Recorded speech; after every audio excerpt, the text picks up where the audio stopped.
Assalamualaikum warahmatullahi wabarakatuh. Kali ini saya Dea Puspita Elsania akan menjelaskan mengenai keuangan publik dan kebijakan fiskal Islam.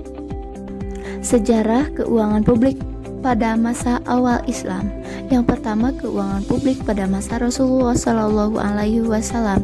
Sumber pendapatan primer yang digunakan sebagai penerimaan fiskal pemerintahan pada masa Rasulullah tahun kedua Hijriah adalah sedekah, dan tahun ke-9 diwajibkan zakat dan usur.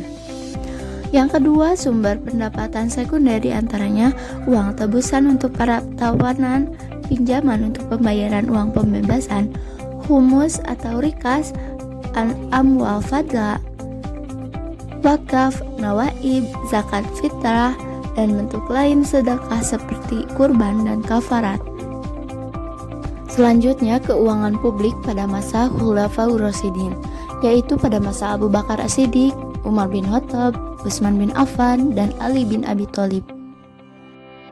Pada masa Abu Bakar As-Siddiq telah banyak menangani masalah murtad, cukai, dan orang-orang yang menolak membayar zakat kepada negara.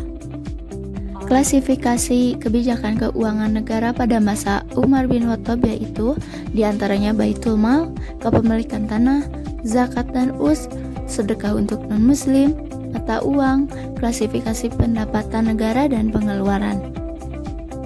Masa kekhalifahan Utsman bin Affan, beliau tidak pernah mengambil upah dari kantornya. Beliau juga berusaha untuk meningkatkan pengeluaran pertahanan dan kelautan, meningkatkan dana pensiun dan pembangunan di wilayah taklukan baru. Khalifah membuat beberapa perubahan administrasi dan meningkatkan kharaj dan ziyaz dari Mesir.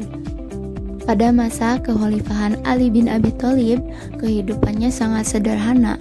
Ali juga masih membebankan pungutan khums atas ikan atau hasil hutan. Khalifah Ali mendistribusikan seluruh pendapatan di Baitul Mal ke provinsi yang ada di Baitul Mal Madinah, Busyara, dan Kufa. Karakteristik keuangan publik Islam. Prinsip yang diterapkan dalam penerimaan publik syariah yaitu sistem pungutan wajib atau daribah. Berbagai pungutan tidak dipungut atas dasar besarnya input atau sumber daya yang digunakan, melainkan atas hasil usaha ataupun tabungan yang terkumpul. Islam tidak mengarahkan pemerintah mengambil sebagian harta milik masyarakat secara paksa, meskipun kepada orang kaya. Islam memperlakukan kaum muslim dan non-muslim secara adil. Islam telah menentukan sektor-sektor penerimaan negara menjadi 4 jenis. Yang pertama, zakat, yaitu pungutan wajib atas muslim yang ketentuannya sudah diatur oleh Allah Subhanahu wa taala. Yang kedua, aset atau kekayaan non-keuangan yang diperoleh dari ghanimah, fa'i ataupun amwal fadilah. Yang ketiga, daribah, yaitu pungutan wajib yang nilainya ditentukan oleh pemerintah meliputi zizah, kharaj, usur, nawaib, dan sebagainya. Dan yang terakhir yaitu penerimaan publik sukarela, yaitu yang objek dan besarannya diserahkan kepada pembayar. Instrumen pembiayaan publik. Instrumen yang biasa digunakan sebagai instrumen pembiayaan publik yaitu yang pertama, zakat dikenakan atas harta kekayaan berupa emas, perak, barang dagangan, binatang ternak, barang tambang, harta karun, dan hasil panen. Zakat merupakan sumber pertama yang terpenting dari penerimaan negara pada awal pemerintahan Islam. Yang kedua, aset dan perusahaan negara. Di samping negara mendapatkan penerimaan berupa zakat, negara Islam memiliki sumber pendapatan negara dalam bentuk barang yaitu ghanimah dan fa'i. Kedua harta ini diperoleh dari masyarakat non-muslim. Yang ketiga yaitu kharaj atau biasa disebut dengan pajak tanah. Zizyah. Salah satu ciri masyarakat muslim adalah menjaga saudara muslim dan non-muslim dari rasa aman.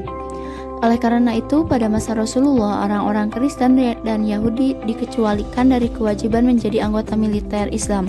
Mereka memperoleh konsekuensi bahwa negara Islam akan menjamin keamanan pribadi dan hak milik mereka. Sebagai gantinya, maka orang-orang non-muslim diwajibkan mengganti dengan membayar zizyah.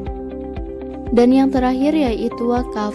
Dalam hukum Islam, wakaf menjadi hak milik Allah yang harus dimanfaatkan untuk kesejahteraan masyarakat.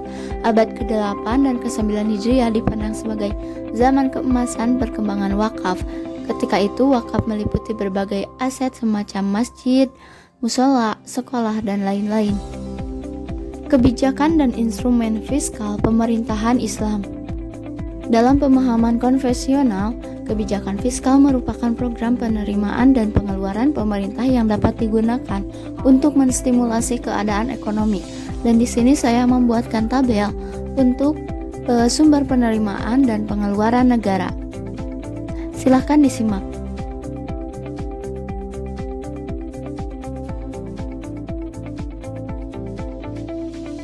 Menurut Abdurrahman Al-Maliki, kebijakan fiskal dalam Islam tidak terlepas dari kendali politik ekonomi yang bertujuan untuk menjamin pemenuhan kebutuhan primer setiap individu secara menyeluruh dan membantu tiap-tiap individu di antara mereka dalam memenuhi kebutuhan-kebutuhan sekunder dan tersiernya sesuai kadar kemampuannya.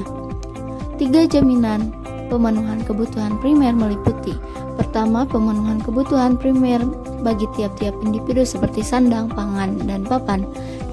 Kedua, jaminan kebutuhan primer bagi rakyat secara keseluruhan meliputi keamanan, pendidikan, dan kesehatan. Dapat diketahui, kebutuhan 3 unsur ini sangat berperan penting bagi perekonomian. Dengan demikian, dapat dilihat bahwa Islam memandang kesejahteraan sosial dan individu sebagai 2 hal yang saling melengkapi, bukan kompetitif atau antagonistik. Karena itu, Islam memandang bahwasanya kebaikan seseorang atau individu sebagai kebaikan masyarakat dan sebaliknya. Islam tidak memisahkan perseorangan dengan masyarakat atau memandang kesejahteraan bertentangan dengan kepentingan umum. Karena ini merupakan kewajiban bagi pemerintah untuk menyediakan dan membagikan sarana kebutuhan antar warga secara merata, menurut kebutuhannya secara adil. Terima kasih kepada semuanya yang sudah menonton video kali ini. Saya harap sedikit ilmu yang saya sampaikan dapat bermanfaat bagi kalian. Dan saya pamit undur diri. Wassalamualaikum warahmatullahi wabarakatuh.